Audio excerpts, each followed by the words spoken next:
Chapter 25. They say miracles come in all shapes and sizes, and I'd add to that. Some miracles are mixed blessings, and we are about to learn the truth of that. The morning after the Cambys' visit, Mum, Sophia and I are sitting in the kitchen, eating our cereal in solemn silence. The phone rings, and Mum answers before Sophia can reach it. Who is it? Who is it? Sophia demands. Mum mouths a shush. By the look on her face, I can tell there's something wrong. All she says is, oh no, I'm sorry, what can we do? Then, okay, and she hangs up the phone. What? Sophia asks, ignoring Mum's glare. What's happened? It's bad news, Mum says quietly, and instead of telling us, she walks past Sophia and me and goes to talk to Dad, who's still in the living room. Sophia marches in after her, only stopping to pull me with her. It's not good, we hear Mum say slowly. What's not good, Mum? I ask. Wait in the kitchen, girls, I need to talk to your father. Why is she stringing this out? We give up and go back to our breakfast, but Sophia is muttering about it not being fair as usual. 5 minutes later, Mum and Dad return to the kitchen. I know because Sophia is timing it. 5 minutes is 3,000 seconds, and that's ages to wait, she whines. Shh, Mum and Dad will tell us now, Sophia. Mrs. Canby is ill, Mum says. Apparently she collapsed last night in front of the children, shortly after Mr. Canby had left for work.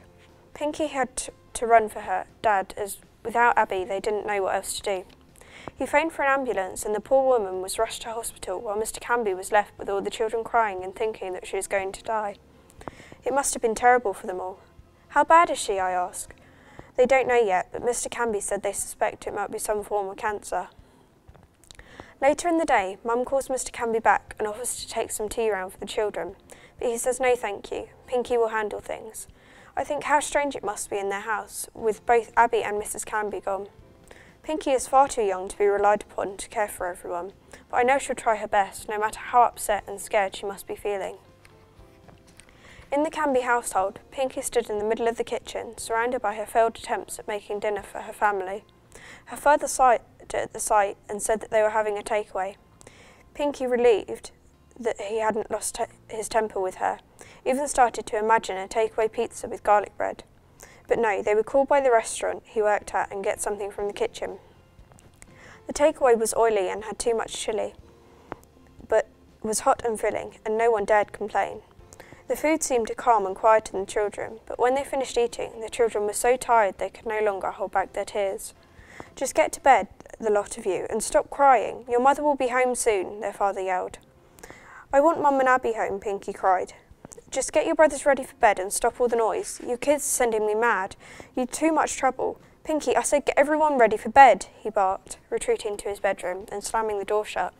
Shut up, Pinky pleaded. You kids are making Dad angry. Look, I'm trying to help you. Addie started to cry again. I want Mum, he wailed as Pinky shoved him in his bedroom and flung his pyjamas at him. Get yourself ready, I have to look after Abe. Eventually they were all in bed, full of hot lamb curry and garlic naan. But there was no mother there to remind them to brush their teeth or wash their faces. And although they had stayed up late and got away with not having to do the usual boring bedtime routine, they were not happy. They were worried about their mum lying ill in the hospital ward. The next day, the Canby children sat in a hospital corridor, waiting for the news about their mother. It is no place for children, the rather plump, old-fashioned ward sister had told their father, and so they couldn't see their mother and fidgeted miserably while they wait.